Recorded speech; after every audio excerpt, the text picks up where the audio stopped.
I wanted to talk with everyone a little bit about why NMN will never be a drug. And there's several reasons for that.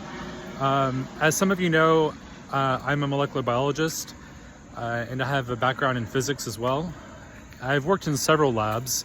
One of the most recent was doing clinical trials for new cancer drugs, new cancer therapeutics.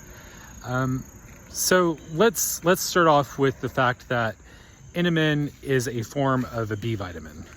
You know, it's a B vitamin, let's be real. And there's something in the FDA's own definition, there's something called a biosimilar. Now, a biosimilar is any drug that is basically similar in chemical composition that acts on the same pathway as another drug. So basically, when you have something that is a riboside, so let's take a riboside and a nucleotide. A nucleotide is just a phosphorylated riboside.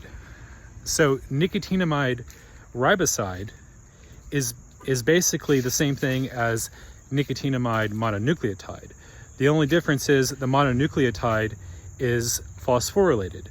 So nicotinamide mononucleotide is phosphorylated nicotinamide riboside, and it acts on the same pathway. So right there, that means that NMN would be a biosimilar of NR, and NR is already a dietary supplement. So you can't have something filed as a drug that's already currently basically a biosimilar of a dietary supplement. Not to mention that the FDA has already approved NMN for use in dietary supplements as being safe. You know, that was the original designation. Let's look at one other really critical piece of information. And that's how this IND, which stands for Investigative New Drug, was filed. Now, I don't remember the acronym that was used, but basically when Metro Biotech filed, supposedly in 2016, NMN as an IND, they didn't call it that. They called it some weird acronym. You know, you can't do that. It's very clear in the rules of filing an IND that it has to very clearly state what the drug compound is, and that's in the title of the IND. It can't be like grouped together with a bunch of other stuff and under weird acronyms. You know, has to be very clearly stated. And obviously, if it really was filed, it wasn't filed that way. And at least that's my understanding. You know, I'm not a lawyer, so I can't give legal advice.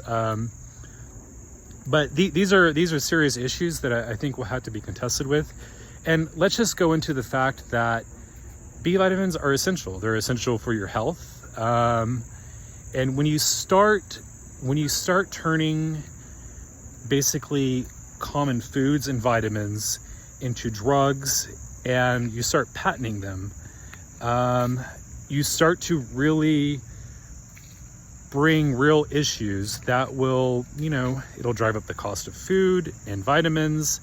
And it's something that's in the public domain. You can't do it. It brings up all sorts of legislative issues. You know, it really just opens up this huge can of worms. So, I mean, and it opens the door. It's a slippery slope. You know, a water cures all sorts of stuff. You know, it prevents death, right? It's an essential component for every. I mean, you know, it's just ridiculous if you think about it. You know, so if you start to declare basic vitamins and their various forms a drug, you can start to declare all sorts of other stuff a drug too. And I think that's really concerning, and it's concerning for the public. And I mean, that's what I think the original petition, the citizens petition filed on behalf of the MPA, was about. And, you know, I would the lawsuit's interesting. I would pay close attention to it. I think it could really affect a lot of things into the future. So stay posted, and I will keep updating everyone.